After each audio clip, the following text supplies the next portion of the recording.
નમસ્કાર, આપ જોઈ રહ્યા છો વડોદરાનો અવાજ. હવે જોઈએ અગત્યના સમાચાર. વડોદરા શહેરમાં નરસિંહજીના વરઘોડાને લઈ પોલીસ દ્વારા શાંતિ સમિતિની બેઠકનું આયોજન કરવામાં આવ્યું. આવનાર તારીખ 5ના રોજ ભગવાન શ્રી નરસિંહજીના વરઘોડાને લઈને વડોદરા શહેર સિટી પોલીસ સ્ટેશન અને કુંભારવાડા પોલીસ સ્ટેશનના સંયુક્ત ઉપક્રમે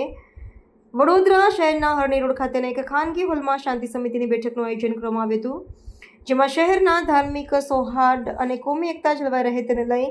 ધાર્મિક આગેવાનો, શાંતિ સમિતિના સભ્યો, વડીલો અને વિસ્તારના પ્રતિનિધિઓ આ મીટિંગમાં હાજર હતા. પોલીસ અધિકારીઓએ વરઘોડાના રૂટ, ટ્રાફિક, ડ્રાઇવર્જન, સુરક્ષા વ્યવસ્થા સંબંધિત માર્ગદર્શન આપ્યું હતું. સાથે ધાર્મિક ભાવનાઓનું સન્માન જળવાઈ રહે તે માટે ઉશ્કેરણીજનક પ્રવૃત્તિઓ ન થાય તે બાબતે ધ્યાન રાખવા સૂચનો પણ કરવામાં આવ્યા હતા. આગામી તારીખ 5 નવેમ્બરના રોજ ભગવાન શ્રી નરસિંહજીના વરઘોડાનો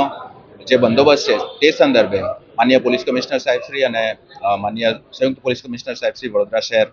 દ્વારા એમના માર્ગદર્શન હેઠળ અને એમની સૂચના હેઠળ આજ રોજ સિટી પોલીસ સ્ટેશન અને કુંભારવાડા પોલીસ સ્ટેશનના સંયુક્ત શાંતિ સમિતિની મિટિંગ રાખવામાં આવેલ, જેમાં જુદા જુદા વિસ્તારના જુદા જુદા સમાજના આગેવાનોએ હાજરી આપેલ અને આવનારા દિવસોમાં 5 તારીખે જે ભગવાન શ્રી નરસિંહજીનો વરઘોડો છે એમાં સૌએ સહકાર આપીને સાથ સહકાર આપીને સારી રીતે સરસ રીતે આ બંદોબસ્ત પૂર્ણ થાય ને આખો તહેવાર અને વરઘોડો અને તુલસી વિવાહના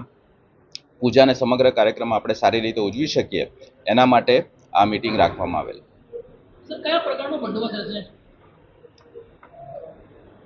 તારીખ 5 નવેમ્બરના રોજ ભગવાન શ્રી નરસિંહજીનો જે વરઘોડો છે એમાં અમે અલગ અલગ સેક્ટરમાં બંદોબસ્તને